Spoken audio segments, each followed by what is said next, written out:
선한 사람 TV를 애청하고 계시는 국내외 계시는 성도 여러분, 이제 한 해를 보내고 또 성탄과 연말 연시를 보내며 이제 본격적으로 한 해를 또 살아가야 할 그런 일들만 남아 있습니다. 그동안 한 사람이 구원을 얻는데 8가지 순서가 있다고 했습니다. 그에는 예정과 소명, 소명은 부르심이죠. 중생, 쉬운 말로 거듭남, 회개, 복간, 또 회심, 칭의, 양자, 성화, 영화 8단계를 거쳐야 한다고 했습니다. 이상과 같은 8가지는 우리의 머리로 이해하기 쉽도록 그 순서를 정한 것 뿐이지 하나님 앞에서는 일시의 시간상으로 동시에 성취되는 영적인 사역들입니다. 양자를 마치고 성탄절기가 되어서 계속해서 성탄에 대한 말씀을 드렸고 또 연말 청산과 새해의 각오 이런 것들을 말씀드렸습니다. 또 지금부터는 계속해서 성화, 영화 이런 순서로 말씀을 증거하고자 합니다. 잘 경청하셔서 여러분의 신앙생활에 큰 보탬이 되기를 바랍니다. 사자성어 중에 계포일락이라는 말이 있습니다. 이는 한번 약속하면 반드시 지킨다는 의미입니다. 1311년 프랑스 필립 왕은 프랑스 안에 살고 있는 유대인들에게 이런 포고령을 내렸습니다. 이틀 안에 프랑스를 떠나지 아니하면 다 사형을 시킨다고 했습니다. 그러나 유대인들은 이틀 안에 자기 집이나 가구나 보석이나 논밭을 도저히 팔 수가 없었습니다. 결국 유대인들은 사형을 당하지 않기 위하여 급히 떠나기에 바빴습니다. 만일 기금 속에는 돈이 있어도 가지고 가다가 들키면 빼앗기는 것은 물론이고 사형이었습니다. 맨몸으로 도망치듯이 프랑스를 떠나야만 했습니다. 그때 파리에서 보석상을 하는 유대인이 있었습니다. 그는 파리를 떠나면서 이렇게 생각했습니다. 우리 집 옆에 살고 있는 기독교인은 하나님을 신앙함으로 양심적인 사람일 것으로 믿었습니다. 그에게 모든 보석을 맡기고 떠나자고 생각했습니다. 언젠가 다시 돌아올 날이 있을 것인데 그날을 생각하고 그분에게 모든 것을 맡기자고 결정했습니다. 그러면 그는 우리에게 이 보석을 돌려줄 날이 올 것이다. 그렇게 생각했습니다. 그는 매우 양심적이고 훌륭한 크리스찬으로 인정했습니다. 그래서 자기 보석 가게에 있는 보석들을 모두 그 기독교인에게 맡겼습니다. 너무나 엄청난 보석을 맡은 기독교인은 이렇게 말했습니다. 다시 돌아오면 반드시 돌려드리겠습니다. 그렇게 하여 안심하고 망명길에 올랐습니다.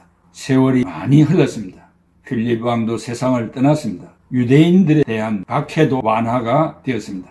그때 떠났던 유대인들이 하나둘 프랑스로 돌아오기 시작했습니다.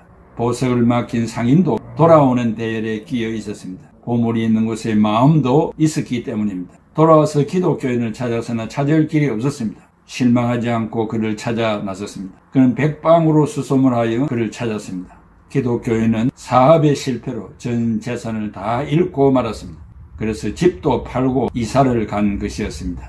몰골이 마치 해골과도 같았습니다. 그는 이미 다 죽어가고 있었습니다. 몸은 쇠약할 대로 쇠약해져서 죽음 직전이었습니다. 살아있는 송장이었습니다.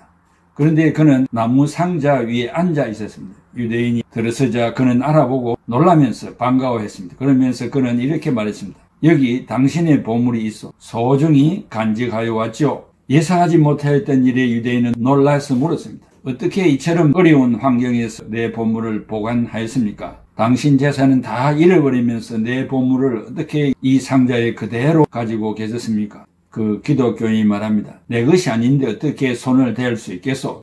여러분 삶에 절망하여 회의를 느끼며 자살하고 싶었지만 죽고 싶어도 당신에게 이 보물을 돌려드려야 하기에 죽지 못하여서 내가 이 보물을 돌려주겠다 약속하지 않았습니까?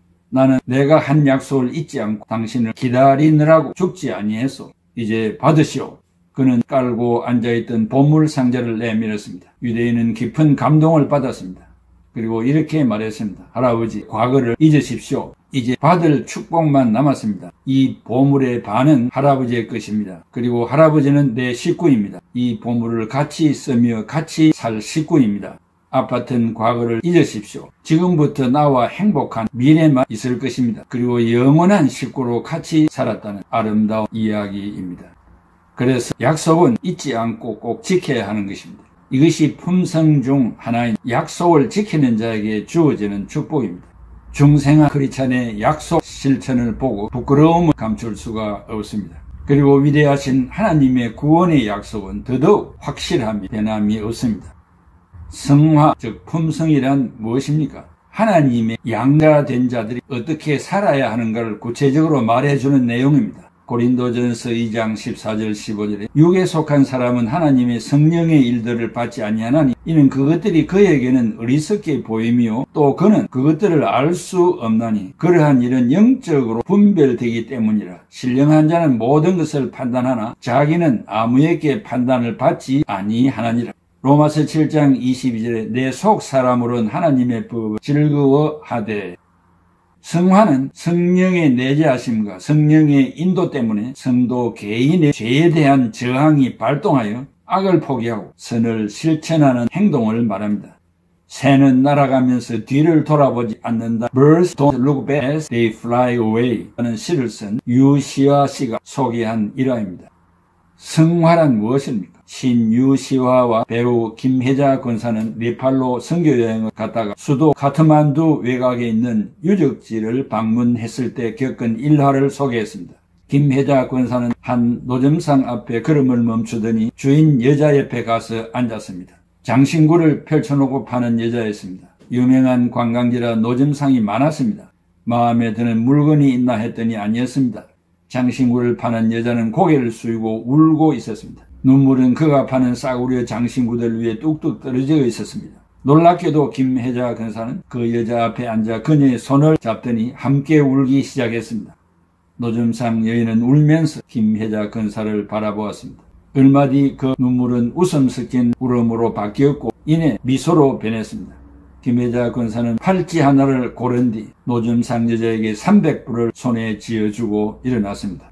300불은 그녀에게 한 달 동안 일해도 벌기 힘든 큰 돈이었을 것입니다. 장신구를 팔던 여자는 깜짝 놀라 김혜자 권사를 쳐다보았습니다. 김혜자 권사는 아무도 모르는 내 안에 내주하고 계시는 성령님의 강권함과 인도로 삶에 지쳐 울고 있는 그녀에게 기금을 구제했을 것입니다. 이것이 바로 성화, 품성, 실천입니다. 성령께서 내 마음에 말씀하실 때 지체하지 않고 실천하는 것입니다.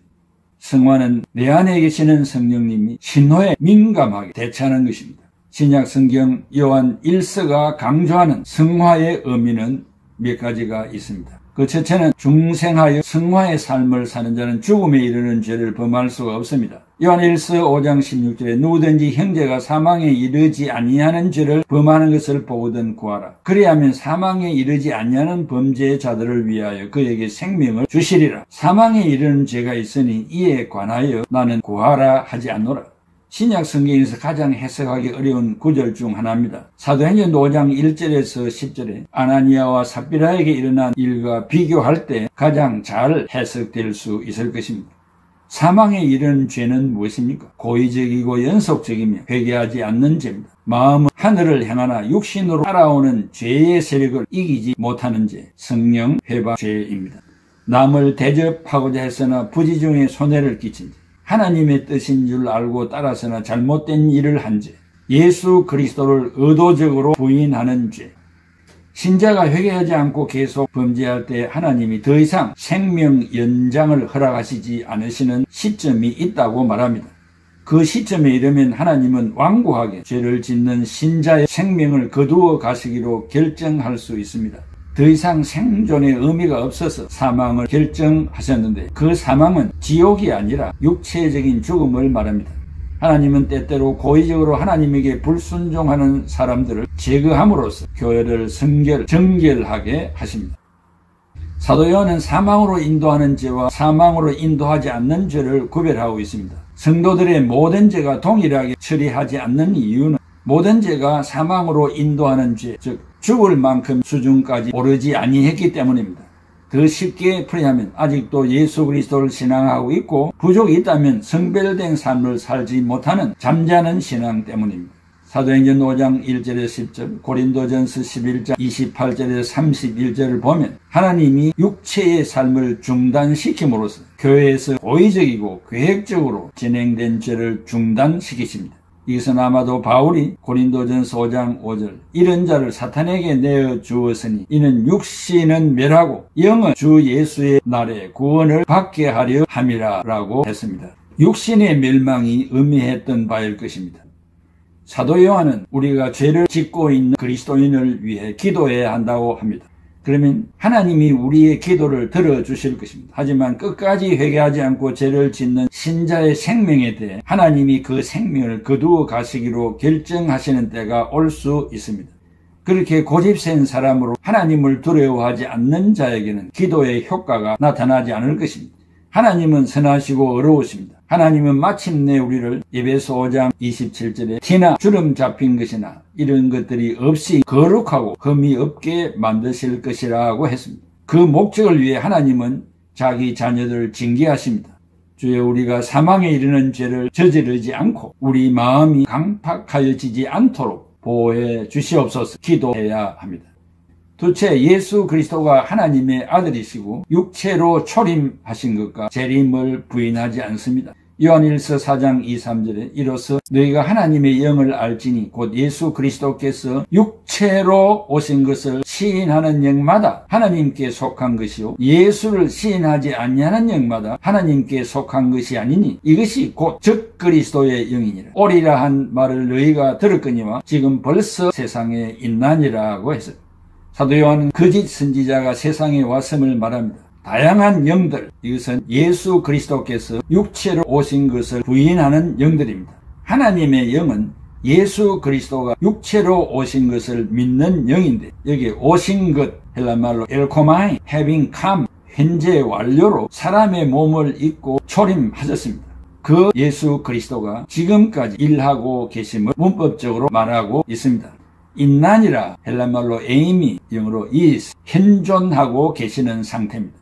하나님의 영은 거짓 영들로부터 구별되어야 합니다. 이렇게 구별하는 것이 거짓 선지자들 때문입니다. 거짓의 영, 즉 거짓 선지자들을 구별하는 시금석이 예수 그리스도가 육체로 오신 것을 시인하는 것입니다. 그러므로 이단을 구별하는 무기가 되는 것입니다. 이 시인하다, 인정하다, 헬라말로 호몰로게이, confessis, 고백하다, 신앙 고백을 하는 것을 말합니다. 셋째, 자기를 악에 빠지지 않게 하고 자기를 지켜 악이 자신을 해하지 못하게 합니다. 요한일서 5장 16절에 하나님께로부터 난 자는 다 범죄하지 아니하는 줄을 우리가 아노라. 하나님께로부터 나신 자가 그를 지키시며 악한 자가 그를 만지지도 못하나니라. 한번 중생한 자는 죄를 범치 않는다는 것은 윤리 도덕을 범치 않는다는 말이 아니고 이것은 영적으로 하나님을 배신하고 불신앙으로 빠지지 않는다는 깊은 의미를 내포하고 있습니다. 완전 성결주의자, perfectionism은 잘못된 주장 3가지가 있습니다. 이들은 절대로 죄를 범하지 않는다고 하면서 죄를 지으면 육체가 범한 것이며 내 영은 상관이 없다고 주장합니다. 그 3가지는 성화의 삶을 산다고 해서 소명받은 자들과 중생자들이 사는 삶으로 인정하지를 않습니다. 소명자와 중생자 외에는 성화의 삶이 불가능한 것입니다. 성화의 삶을 칭의의 한 가지로 분리된 축복으로 해석하고 있습니다. 성화의 삶은 칭의자 외에는 실천이 불가능합니다. 그들이 주장하는 승리는 죄 짓는 일에서 자유와 죄의식에서의 자유를 말하고 있습니다. 이 이상의 성화는 없다고 주장합니다. 그러나 성화는 예수 그리스도와 연합으로 이루어지는 것이므로 죄의 세력에서 구출되고 죄의 감염에서 구출이 되었지만은 죄의 영향권에서 완전히 벗어난 것이 아니므로 우리는 성화의 도상에 있습니다. 결단코 죄 짓는 일에서 자유와 죄의식에서의 자유는 불가능합니다. 신자가 칭의된 자들이지만 아직도 죄가 있습니다. 로마서 6장 19절에 너희 육신이 연약함으로 내가 사람의 예대로 말하노니 전에 너희가 너희 지체를 부정과 불법에 내주어 불법에 이른 것 같이 이제는 너희 지체를 의에게 종으로 내주어 거룩함에 이르라. 로마서 7장 25절에 우리 주 예수 그리스도로 말미암아 하나님께 감사하리로다. 그런즉 내 자신이 마음으로는 하나님의 법을 육신으로는 죄의 법을 섬기노라. 요한일서 1장 8절에 만일 우리가 죄가 없다고 말하면 스스로 속이고 또 진리가 우리 속에 있지 아니할 것이요 라고 했습니다. 신자라고 할지라도 아직도 완전히 구별되고 거룩한 흠없는 그리스도의 형상을 힘입지 못했습니다. 성화는 신자를 단번에 완전 성결자로 만드는 것이 아니라 그리스도의 완전한 성결을 목표로 자라가는 과정이며 좀 더 익어가는 과정이라 할 수 있습니다. 그러나 완전 성결주의자들은 지금 후반에 제가 말씀드린 이런 것들을 인정하지를 않고 있습니다. 그것은 비성경적인 주장이라고 말할 수 있습니다. 사랑하는 애청자 여러분, 이 성화, 이것이 얼마나 몸을 가지고 이 세상을 살아가는 우리들에게 있어서 중요한 과제인지 모릅니다. 오늘 첫 시간에 이 말씀이 좀 듣기에 힘이 들고 어려움이 있을 것입니다. 거듭 반복하여 들으시고 또 이 성화의 주제가 끝날 때까지 말씀을 조목조목 드릴 때 이해가 되고 또 우리가 어떤 삶을 살아야 할 것인가를 이해하게 될 것입니다. 그런 날을 기대하면서 시간을 내어 이 말씀을 잘 경청하시고 삶의 진리가 되기를 기원합니다. 기도하겠습니다. 고마우신 아버지 하나님, 은혜와 사랑을 감사합니다. 이제 성탄과 연말과 연시를 보내고 또 한 발 두 발 앞을 향하여 전진하는 삶의 터전으로 나아갑니다. 우리가 어떠한 삶을 살아야 할 것인가를 이 성화, 품성에 대한 말씀을 증거하고 있습니다. 이 말씀을 애청하게 하시고 우리의 삶의 구별됨이 있게 하시고 의로운 자다운 삶, 양자된 사람다운 삶을 살아가는 우리 애청자들이 다 되게 하여 주시옵소서. 예수 그리스도의 이름으로 기도하옵나이다. 아멘. 정결하게 하는 셈이 나의 앞에 있도다. 성령께서 권고하심 죄 씻으라 하시네. 찬양하리 찬양하리 죽임당한 어린 양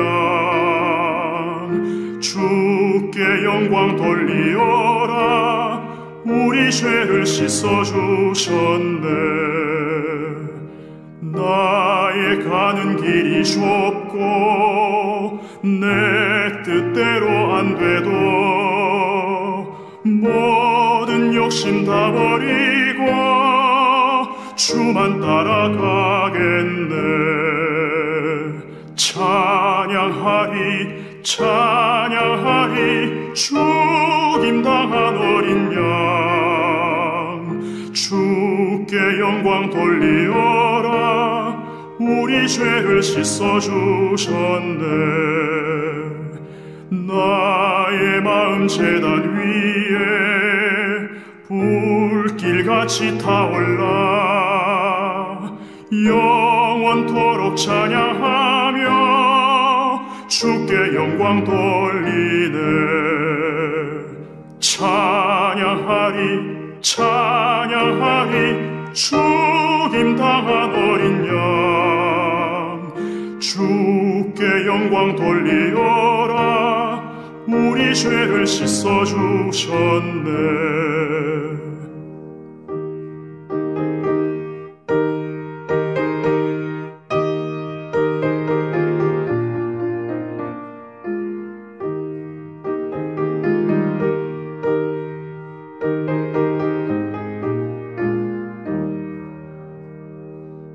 한량없는 주의 은혜 나를 영접하셨네. 내가 지은 모든 죄와 허물 용서하셨네. 찬양하리 찬양하리 죽임당한 어린 양 주께 영광 돌리어라. 우리 죄를 씻어주셨네.